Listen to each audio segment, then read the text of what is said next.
नमस्ते, मैं राशि नामदेव। आज मैंने 10 दिन का अपना विपाशना कंप्लीट किया है इस धम्मा vipassana meditation centre of Bhopal में। उसके रिगार्डिंग हम कुछ आज बात करेंगे। सबसे पहले आपको यहाँ पे कुछ रूल्स फॉलो करने होते हैं। आप 10 दिन तक किसी से बात नहीं कर सकते, किसी से आई कांटेक्ट नहीं कर सकते, किसी को टच नहीं कर सकते। आपका मोबाइल फ़ोन जमा करा दिया जाता है और आपको कोई भी ज़रूरत का सामान लेना हो तो आप लिख कर उनको दे सकते हैं। यहाँ पे हम 4 बजे उठ जाते हैं एंड 4:30 बजे से 6:30 बजे तक हमारा मेडिटेशन होता है एंड 6:30 बजे हमारा ब्रेकफास्ट होने लग जाता है जो कि 7 बजे तक होता है। 8 बजे के बाद 8 बजे से हमारा दूसरा ग्रुप मेडिटेशन होता है जो कि 10:30 से 11 बजे तक चलता है।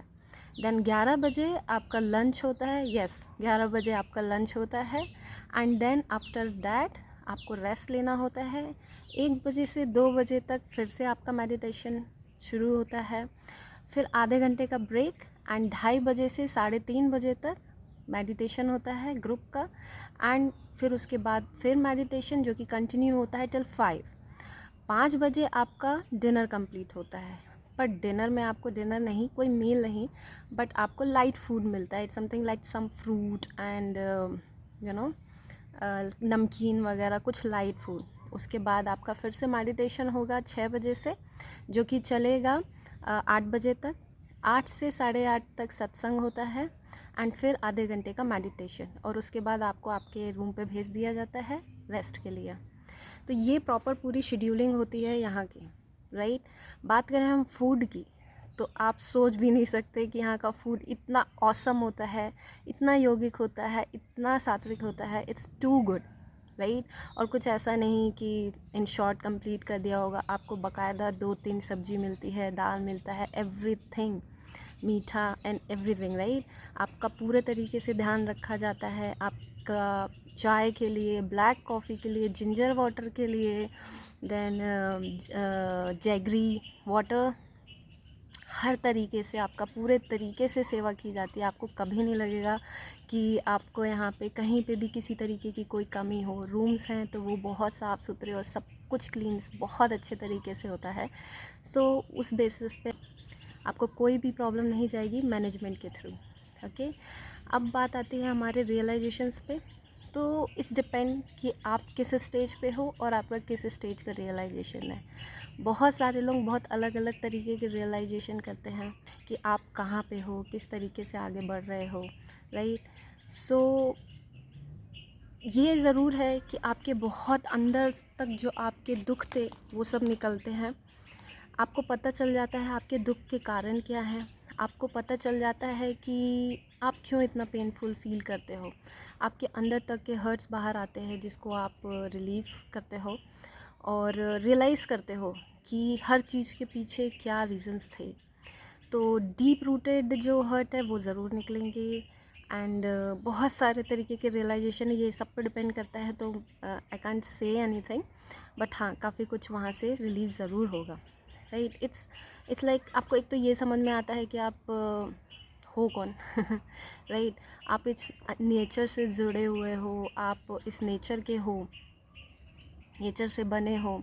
समवेयर हम बहुत सारी चीज़ें लेते हैं नेचर से, बट हमको उसके बाद ईगो आ जाता है कि सारी चीज़ें तो हमने अर्न करी है, हमने सब कुछ लिया है। बट एट द एंड आपको समझ में आता है कि हम नेचर से ही लेते हैं और नेचर को ही देते हैं। भला ही हम 10 दिन के यहाँ एक तरीके से भिक्षु बन के रहे, पर एक्चुअल लाइफ में भी हम भिक्षु ही बन के रहते हैं, बट हमको वो पता नहीं चलता। ये चीज़ का रियलाइजेशन होता है। हमको पता होता है कि हमें किसी को अब जज नहीं करना है, क्योंकि अगर इस नेचर ने किसी को बनाया है तो नेचर में तो कभी कोई गड़बड़ी कर ही नहीं सकता, राइट। हम ही हैं जो हर किसी को जज करते हैं, चाहे उसके रंग रूप की वजह से, चाहे उसके हाइट की वजह से, चाहे उनके करियर की वजह से। किसी भी तरीके से जजमेंट हमें नहीं करना होता है, कंपेयर नहीं करना होता है। क्यों? क्योंकि बनाया तो नेचर ने ही है। तो हमसे भूल हो सकती है पर नेचर से कभी नहीं हो सकती। तो बाहर तो छोड़ो, हम हमेशा अपने आप को भी जज करते रहते हैं। तो जो हर्ट्स हमारे अंदर पड़े होते हैं हम उससे अपने आप को जज करते हैं और अपन वही हर्ट्स सामने वाले को देते हैं। तो एक्चुअल में अगर आपको हर्ट किसी से मिला है तो इट डजंट मीन कि वो इंसान ने आपको हर्ट किया, एक्चुअली वो खुद भी हर्टेड है। दैट्स वाई वो समवेयर आपको भी वही दे रहा है। हम देते तो वही है ना जो हमारे पास होता है, वो हम कैसे देंगे जो हमारे पास है ही नहीं। सो ऐसे करके बहुत सारे रियलाइजेशंस होते हैं और आपको धीरे धीरे उससे रिलीफ ज़रूर मिलता है। बहुत लेवल तक आपको ये भी समझ में आता है कि जो गॉड है, राइट, जिनकी हम पूजा करते हैं, सारे रिलीजन एक ही बात करते हैं, ह्यूमैनिटी की, नेचर की, वही हमारा बेसिक नेचर है, राइट। सो हम हमेशा गॉड को अगरबत्ती लगा रहे हैं या हम बहुत सारी चीज़ें कर रहे हैं लाइक ऐसा पूजा पाठ, बट सबसे बड़ी पूजा वही है कि हम उनके गुणों को लें, राइट।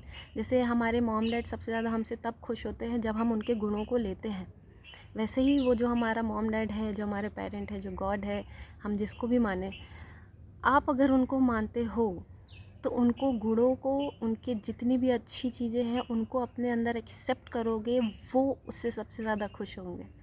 इंसानी रूप में आने को उनको क्या ही इम्पोर्टेंट था, क्या ही ज़रूरत थी, इतने पावरफुल है, बट वो सिर्फ आते इसलिए हैं कि आपको एक तरीके से बता पाएँ कि किस तरीके से लाइफ को जिया जाता है। अब जस्ट एक एग्ज़ाम्पल ही ले लीजिए, विष्णु जी हैं, नाग की सैया पे लेटे हुए हैं, पर कितने काम है ना, बहुत कामफुल, लाइक ऐसा है ही नहीं उनके अंदर कि उनके अंदर ज़रा भी डर हो। सेम वैसे ही ले लीजिए, लक्ष्मी जी हैं, वो उनके पैर दबा रही हैं। जो लक्ष्मी जी, जो ऐश्वर्य की देवी हैं, जो धन की देवी है, उनके अंदर कितना घमंड होना चाहिए। जनरली इंसानों के अंदर तो होता है, पर उनको देखिए वो उनके पैर दबा रही हैं। सो हमारे अंदर घमंड नहीं होना चाहिए। अगर किसी तरीके का भी घमंड है तो प्लीज़ रिमूव दैट। अगर लक्ष्मी जी ये कर सकती है कि वो अपने पति के पैर दबा सकती हैं, तो फिर क्यों किसी को प्रॉब्लम होती किसी की भी सेवा करने में। It's all about respect, it's all about unconditional love, right. So हम जब इस तरीके से अपने ही गॉड को देखते हैं तो उसमें से हमको बहुत सारे साइन मिलते हैं कि लाइफ हमको जीनी कैसे है, होना कैसे चाहिए। हमारे मॉम डैड है, हम इनके भी एक एग्ज़ाम्पल ले सकते हैं कि देखिए उनको कुछ भी कर लो, पर एट द एंड वो अनकंडीशनल लव ही हमको देते हैं। सो जैसे कहा जाता है कि मॉम डैड का लव सबसे ज़्यादा प्योर होता ही है। आप उनको कुछ भी कभी बुरा भला बोल देते हो या उनकी कोई इच्छा नहीं मानते, बट एट द एंड वही आपका सबसे बड़ा साथ देते हैं। तो इट्स वेरी इम्पॉर्टेंट, यही चीज़ अगर हम सब पे अप्लाई करने लग जाएं, बिना ईगो के, बिना सामने वाले से हर्ट हुए, सिर्फ हम उसको लव दे, तो कोई कैसे, लाइक कैसे सोच सकता है कि ये इंसान अच्छा है या बुरा है।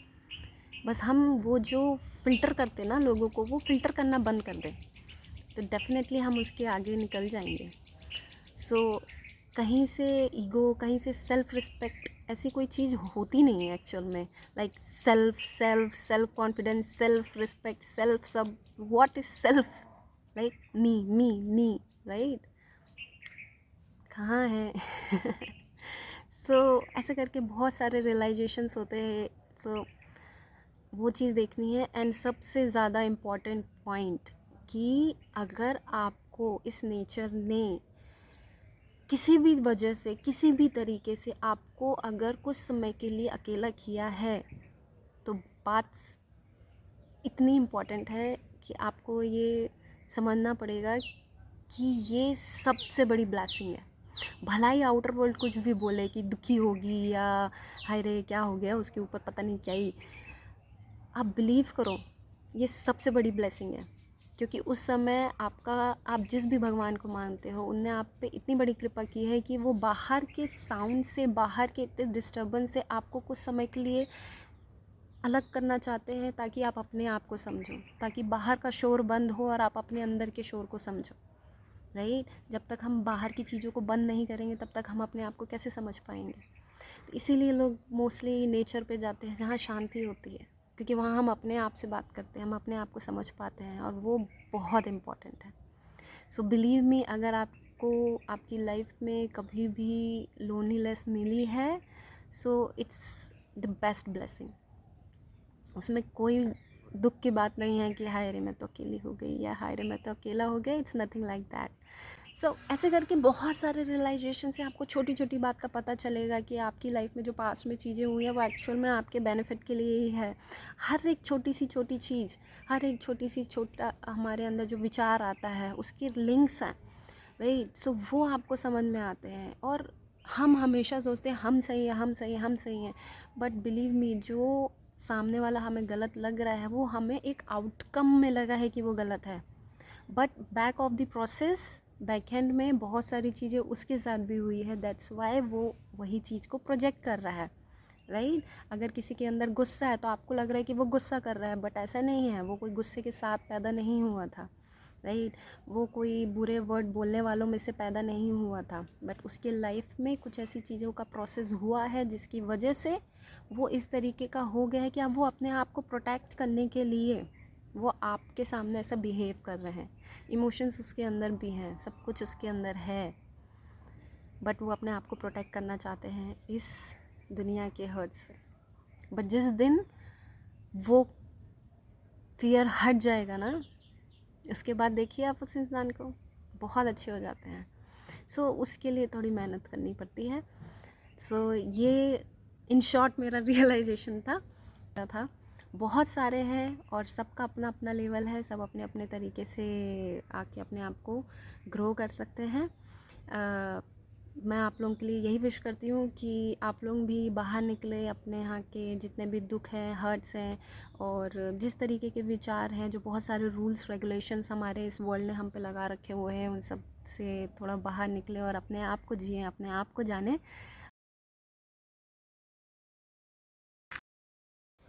ये रजिस्ट्रेशन एरिया है जहाँ पे आप अपने आप को आते ही लीगली रजिस्टर करते हैं।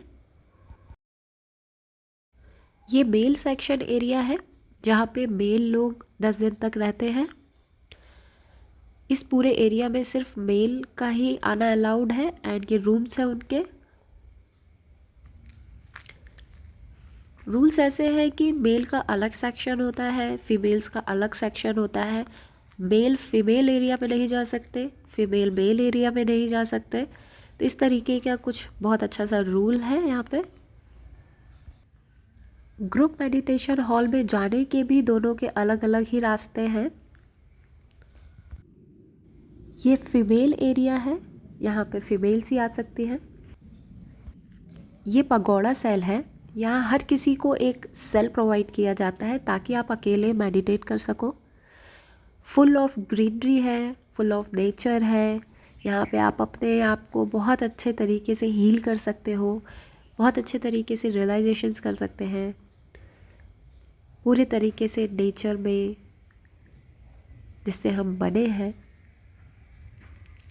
जब डीपली हम अपने आप को देखते हैं, अपने आप को जानते हैं, तो ऑटोमेटिकली हम सबको भी जान जाते हैं, लाइफ को जानने की पूरी कोशिश करते हैं। ये पगोड़ा सेल के अंदर का है जहाँ पे 54 cells for female and 54 cells for the male provide किए जाते हैं सिंगली। अंदर आप इसके बैठ के मेडिटेट करते हैं। ये आपका आसन होता है, आप आराम से बैठ के अपने आप को लॉक करके अंदर मेडिटेट कर सकते हैं। ये फीमेल एरिया है, फीमेल रेसिडेंसी, जहाँ पे आपको सिंगल रूम प्रोवाइड किए जाते हैं।